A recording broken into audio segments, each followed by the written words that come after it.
It is April 29th. It is day 100 of the Trump presidency. Another nice round number. I don't know. We made it. Can I say that? We made it to day 100. Will we make it 100 more days? Time will tell. So Trump is actually at a rally in Michigan. I don't know if it's still going on. I saw like 2 seconds of it and then I shut it off. I was like, I can't do this. I can't. I'm sorry. I would love to tell you what he said. In the 45 seconds that I saw, he was blaming Biden for stuff. I just can't. I can't listen. I'm sorry. Love you. Don't love you that much, Not gonna do it. Anyways, great news for someone else.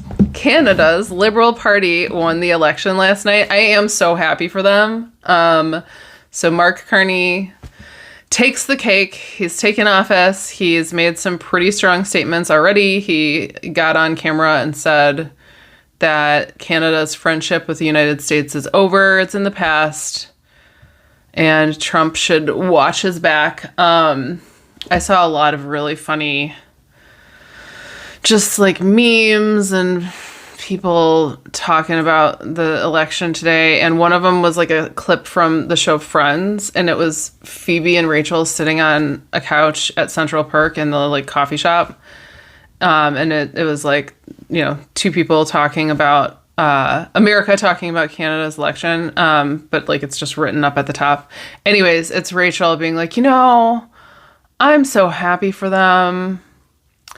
And then she like pauses and she's like, but I'm like a little bit jealous. And then Phoebe's like, yeah, good for them. But, I would say I'm like 10% jealous, 90% happy for them. Anyways, I am pretty jealous. I do also recognize, and this has been a pretty big discussion, that it's likely that if we hadn't experienced this with Trump, Canada would have a conservative president right now. Or, a conservative party leader. I know it's a little different over there. But in any case, what's his face? Pierre whatever, the other guy, looks PAF and pissed as fuck. And he's mad because polls 90 days ago had him blowing Carney out of the water. And Trump has absolutely destroyed their chances. Trump got on and, got on Truth Social yesterday, was yapping early in the day, urging Canadians to elect the Conservative Party. And Canada is not okay with being told that they're going to be turned into a state of the U.S. Like, they have pride in their country. They are a sovereign country and they don't want to be a state. So the fact that the Conservative Party there is playing nice with Trump, it just like killed them. It killed their party. So whoops, sorry. Anyways, whatever it takes, I guess. And if something good can come out of this presidency, good for everyone else, I guess. The whole rest of the world is moving on without us. And that was the other thing he said in his speech. He was like, the United States is no longer the global leader economically or like in terms of democracy or morality or anything. And he's not wrong, man. Yikes. A coalition of labor unions, nonprofits, and local governments have united to sue the Trump administration. So the local governments include Chicago, Baltimore, and Harris County, Texas. And their argument is that the Trump administration and their overhaul of the government via DOGE is unconstitutional because Congress has not authorized the changes that are being made. And that's absolutely correct. I think anybody who studies law understands that a lot of what's happening is totally off kilter, illegal, etc.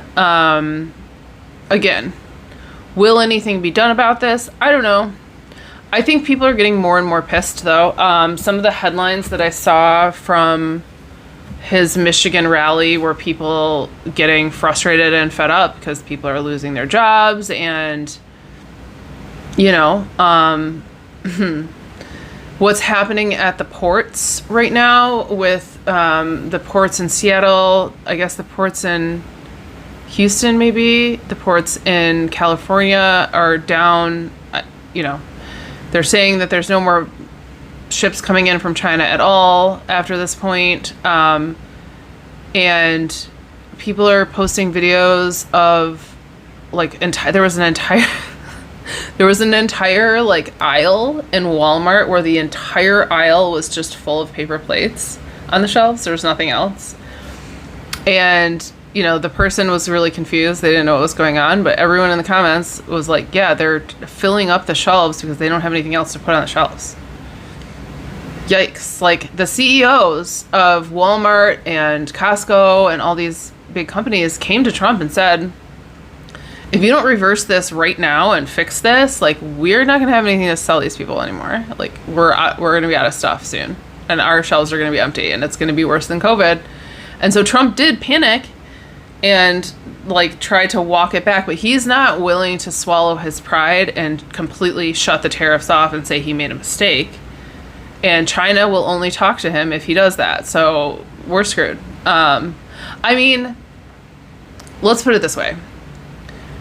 The United States could probably use a little bit of a Spartan era when it comes to just stuff, just like bullshit. More clothes, more toys, more crap. Like we don't need crap. Like we have too much crap. And we would not die if we had to buy used. However, when it comes to food and food shortages, that's a really big deal. And that's a much different story. And actually, this is crazy. This is one of my headlines for today. 25% of Americans right now are using loans to buy their groceries. That is messed the fuck up. That's not good. And then 41% of those people are making late payments on their loan payments. People are really struggling. So if food gets more expensive, it's a really, really, really, really big deal. And not everyone has easy access to understand how to make cheap meals that are not going to make them sick.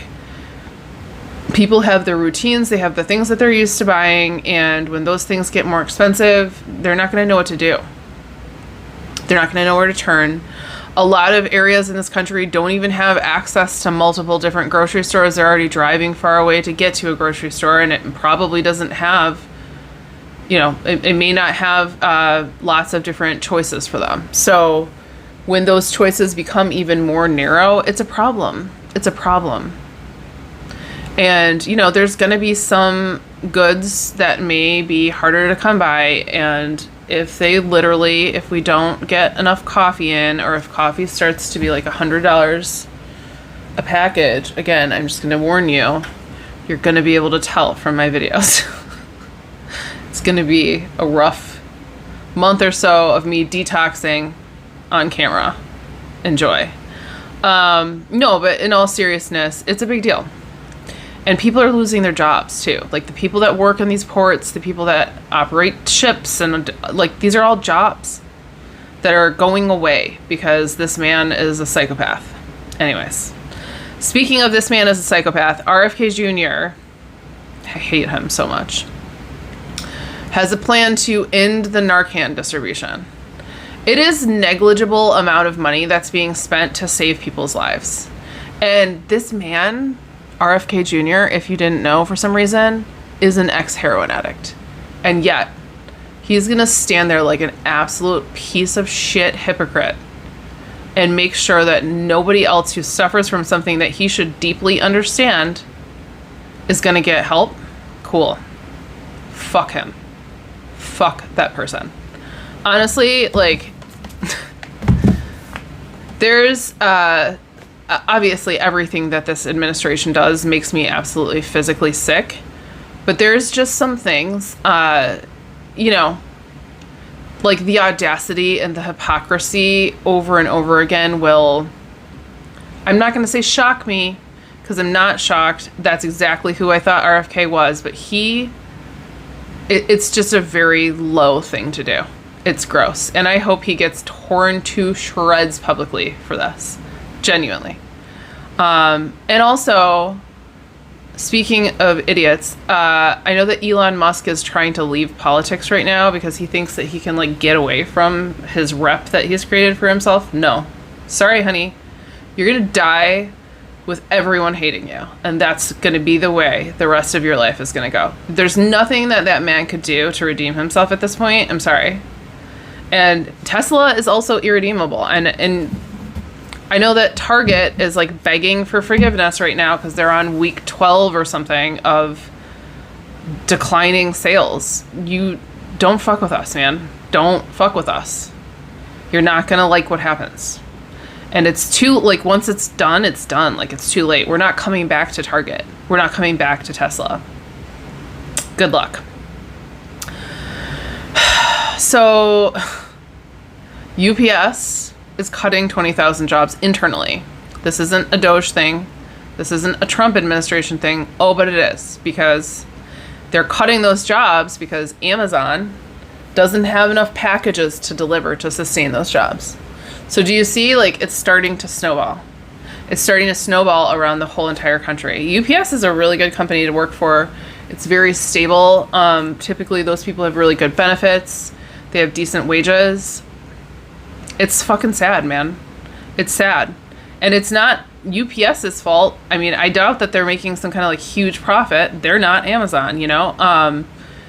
But they, you know, there's not enough deliveries to do. People are going to, and it's going to get worse, you know? It's not just the tariff war.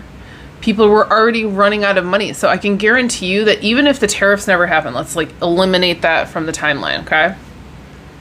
We would still be in an economic slump. We would still have been struggling. People would still have been financing their motherfucking groceries. But now we're in, like, a crisis, red alert crisis. This is the funniest, most amazing story today, and it makes me so happy. It's just really funny. Amazon is posting in, like, their checkout, like, in their cart. When you go to buy something on Amazon, they're making a line item for the tariff costs. And Trump is losing his shit about it. I think it's so great. I've never liked anything Jeff Bezos has done. Not once, not one single second of my life have I ever approved of something Jeff Bezos has done. But honestly, like, the bonfire of the vanities fight that the billionaires are about to get in with each other over lost revenue is just, like, I am living for it. I guess Trump called Jeff Bezos to yell at him. That's fucking amazing. I'm obsessed with this. Again, if this was a reality show, I can't explain how into it I would be. I almost said I would be DVRing it. Is that even the correct terminology? I cannot even, like, I think that's what we used to say, right? Like, when we used to, like, record something so we could watch it later. I've been through so many iterations of technology already. I don't remember what's going on. Anyways, I love this show. For a show, I don't love living in it. Not really. I mean, it's entertaining, and there's never a dull moment. So this is really serious, and this is from the White House website. I'm still like, did this really happen? But I guess it did.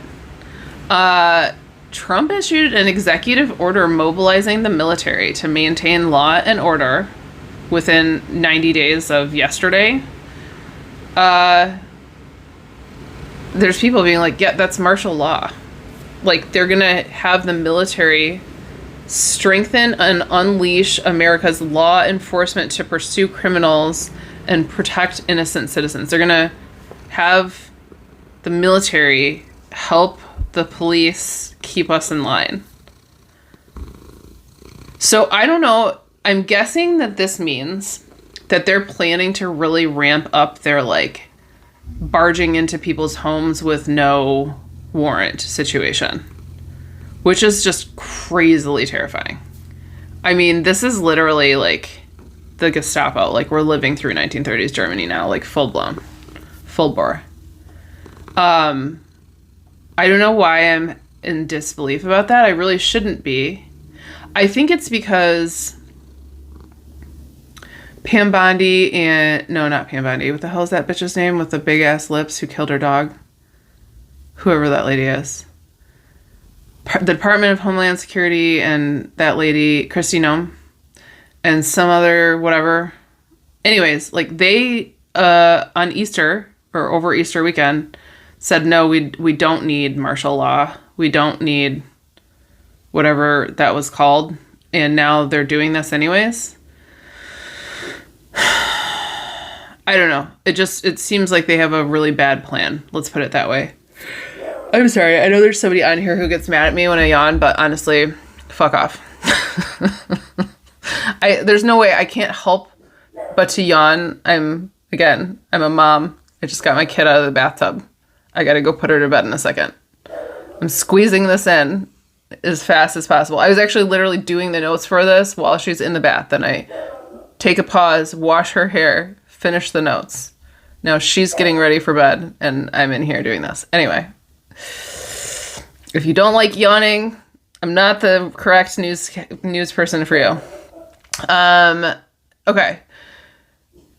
I told you the other day that we had deported some little kids that were U.S. citizens. One of them, at least, was with her mother and her sister. I'm not 100% sure. I don't see the released details for which kids are what, but we have deported multiple children that were U.S. citizens that were in the middle of cancer treatment in hospitals. Went in and deported them. The evil is breathtaking. Those kids are probably not going to make it. I don't know if they can get into a situation with a doctor wherever they are now, Honduras, quickly enough. I mean, are those people going to be scrambling? Do they even have anywhere to live? Probably not. It's honestly outrageous. It's, again, I wouldn't want to touch the soul of anybody who is involved in this administration with a 10-foot pole. I mean, they're really doing themselves in. If you believe in any kind of karma, they are fucked. I don't know why I have the urge to tell you this, so I'm just going to. I saw a Onion, the Onion, the funny fake news website. I saw an Onion meme that was ICE waits at the end of hospital bed to deport newborn. And honestly, probably.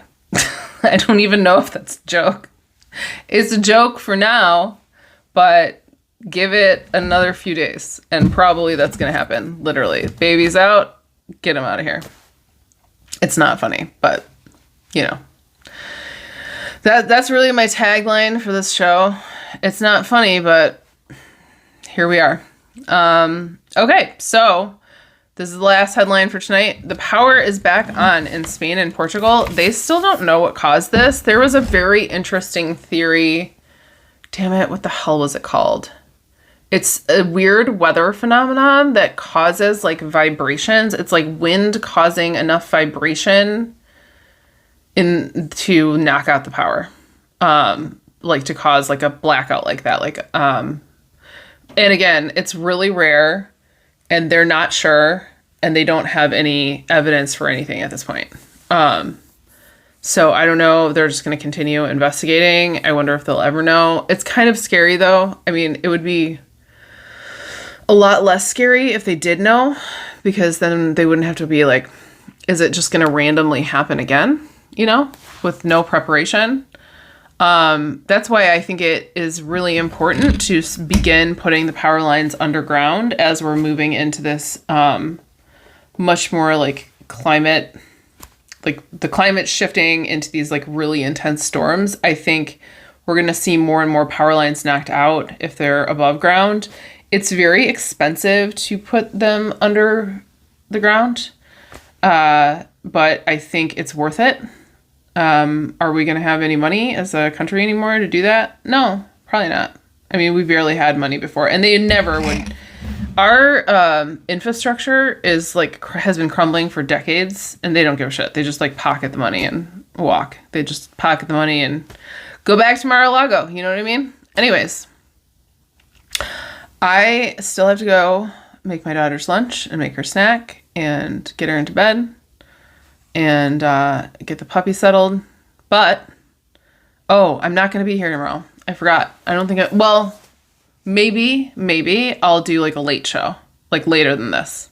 If something big happens, I will. I'll just do like a short late show. But if not, I'm going to be out for a little bit after work, so I probably won't even show up. Love you guys, though. And I'll see you soon. Tomorrow's Wednesday. I'll see you Thursday. Take care.